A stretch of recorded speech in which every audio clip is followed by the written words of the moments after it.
প্রত্যেকটা জায়গা থেকে এজেন্সির লোকজন, ডিজিএফআই, এনএসআই লোকজন আমি জয়েন করার পরে কিংবা জয়েন করার আগে আমাকে জয়েন করতে দেওয়া হয়নি। এটা হলো আমি বলে নিলাম যে আমরা কিভাবে আওয়ামী লীগ আমলে এসেছিলাম, এবং আমরা ভোকাল বরাবরই ছিলাম, সবসময় ছিলাম, এবং মামলা মোকদ্দমাও ফেস করতে হয়েছে। এটা টোটালি প্রাইম মিনিস্টারের এখতিয়ার।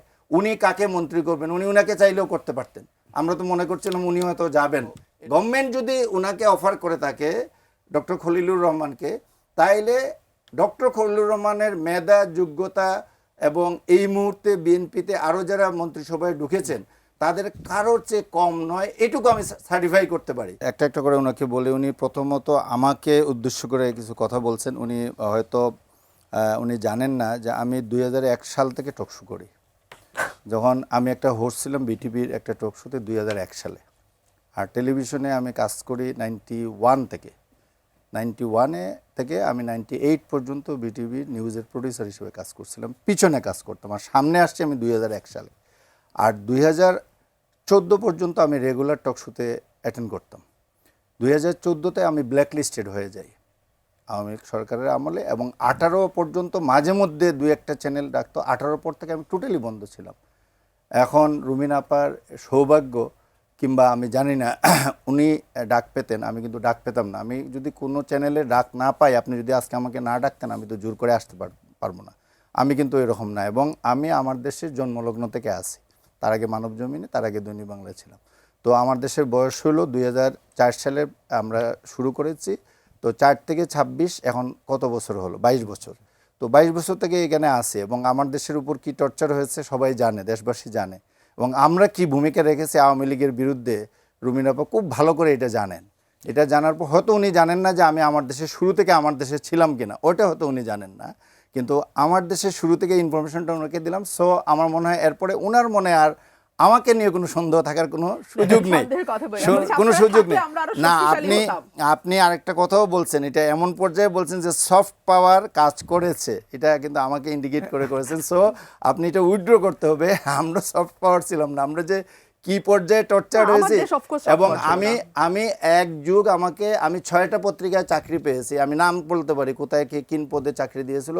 প্রত্যেকটা জায়গা থেকে এজেন্সির লোকজন, ডিজিএফআই, এনএসআই লোকজন আমি জয়েন করার পরে কিংবা জয়েন করার আগে আমাকে জয়েন করতে দেওয়া হয়নি। এটা হলো আমি বলে নিলাম যে আমরা কিভাবে আওয়ামী লীগ আমলে এসেছিলাম, এবং আমরা ভোকাল বরাবরই ছিলাম, সবসময় ছিলাম, এবং মামলা মোকদ্দমাও ফেস করতে হয়েছে। এনিওয়ে, তার চেয়ে রুমিন আপাকে আমরা অনেকটা ভালো আওয়ামী লীগ আমলে, যদি আপনি সফট পাওয়ারের কথা বলেন তাইলে আমি অন্য অভিযোগও নিয়ে আসতে পারি। যাই হোক, সেটা আমি বলতে যাব না। আমি প্রায়োরিটির ক্ষেত্রে যে জিনিসটা বলছিলেন, যে গভর্নমেন্ট তো 3টা প্রায়োরিটির কথা তারা বলেছে, এবং এটার মধ্যে দ্রব্যমূল্য নিয়ন্ত্রণে রাখা, এবং তারা জাস্ট রোজার দিনই আগের ওই দিনে রাত্রে থেকে সেহরি খাওয়া শুরু হয়েছে, ওই দিনে দায়িত্ব নিয়েছে।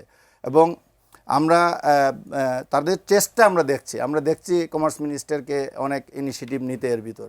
আমরা তাদেরকে এই ক্রেডিটটা, এটা অন্তর্বর্তীকালীন সরকার যেটুকু করে গেছে এটার উপর বেস করেই কিন্তু বাকিটা তাদেরকে কন্ট্রোল করতে হবে। এটা করছে কিনা, রাস্তায় চাঁদাবাজি বন্ধ হচ্ছে কিনা, এগুলা কিন্তু গভর্নমেন্টকে স্ট্রিক্টলি করতে হবে। এখন পর্যন্ত মেজর কোনো বিষয় আমরা দেখি নাই যেখানে আমরা বলতে পারি চোখে আঙ্গুল দিয়ে যে এইটা গভর্নমেন্টের ফেইলিয়ার, আজকের দিনে এই কাজটা তুমি করেছো, যেটা করলে এখন মিডিয়া এবং সোশ্যাল মিডিয়া খুবই অ্যাক্টিভ আছে। একটা গভর্নমেন্টকে, বিএনপি গভর্নমেন্টকে এই জিনিসটা মানে চেঞ্জ, যেটা আমি বলবো, যেটা অনেক দিনের চেঞ্জ, বিশেষ করে আগস্ট পরবর্তী, জুলাই বিপ্লব পরবর্তী যে পরিবর্তনটা, এইটাতে মানুষ অনেক অ্যাক্টিভ যে কোনো বিষয়ে। কালকে সোহরাওয়ার্দী উদ্যানের ঘটনাটা এটার একটা এক্সাম্পল। ওইখানে কিন্তু লাইভ করছিল, যাদের উপর টর্চার করা হচ্ছিল তাদের পক্ষেও কেউ একজন লাইভ করছিল। আমি রাত্রের ঘটনাটা দেখেছি, তারপরে কিন্তু আজকের এই ফলো আপগুলো করা সম্ভব হয়েছে। সুতরাং এখন গভর্নমেন্টকে অনেক বেশি সোশ্যাল মিডিয়ার বাইরে একটা ওয়াচডগের মধ্যে রেখে সারাক্ষণ তারা ওয়াচডগ হিসেবে কাজ করছে।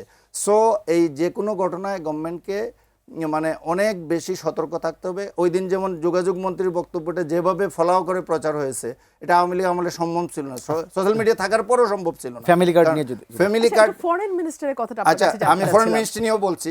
ফ্যামিলি কার্ডের বিষয়টা উনি কয়েকটা বিষয় বলছেন, যে আমি গভর্নমেন্টের বক্তব্যটা শোনার চেষ্টা করেছি, এটা নিয়ে তারা যে ব্রিফিং হয়েছে, তারা বলছেন যে এখন যেগুলো চালু আছে এটা কন্টিনিউ হবে, কিন্তু এগুলা পর্যায়ক্রমে এক ফরম্যাটে নিয়ে আসা হবে। এখন যাদের আছে তাদেরকে হয়তো দিবে না, নতুনদের হয়তো এই কার্ডটা দিবে, এবং পর্যায়ক্রমে এটা সবগুলাকে একটা ফরম্যাটে নিয়ে আসা হবে। এবং তখন হয়তো আমাদের 8 লক্ষ কোটি টাকার বাজেট আছে, আমাদের এখন টোটাল বাজেটটা এটা হয়তো 5 ইয়ার্সে গিয়ে এটা 50 লাখে গিয়ে দাঁড়াবে ফ্যামিলি কার্ড, তখন গিয়ে হয়তো এই পরিমাণ টাকার দরকার পড়বে, এখনই এই পরিমাণ টাকার দরকার পড়ছে না। আর ফরেন মিনিস্টারের বিষয়টা বিএনপি কেন বানিয়েছে এটা উনি ভালো করেই জানেন, উনি একজন আইন প্রণেতা হিসেবে ভালো করেই জানেন। এটা টোটালি প্রাইম মিনিস্টারের এখতিয়ার, উনি কাকে মন্ত্রী করবেন উনি উনাকে চাইলেও করতে পারতেন। আমরা তো মনে করছিলাম উনি হয়তো যাবেন, এরকম আশা করছিলাম। এটা কিন্তু রাইট আছে, উনাকে করলে কিন্তু উনি রাজি হলে আর কারো কিছু বলার ছিল না, যাকে অফার করবেন উনি গেলে। তো গভর্নমেন্ট যদি উনাকে অফার করে থাকে ডক্টর খলিলুর রহমানকে, তাইলে ডক্টর খলিলুর রহমানের মেধা যোগ্যতা এবং এই মুহূর্তে বিএনপিতে আরও যারা মন্ত্রিসভায় ঢুকেছেন তাদের কারোর চেয়ে কম নয়, এটুকু আমি সার্টিফাই করতে পারি।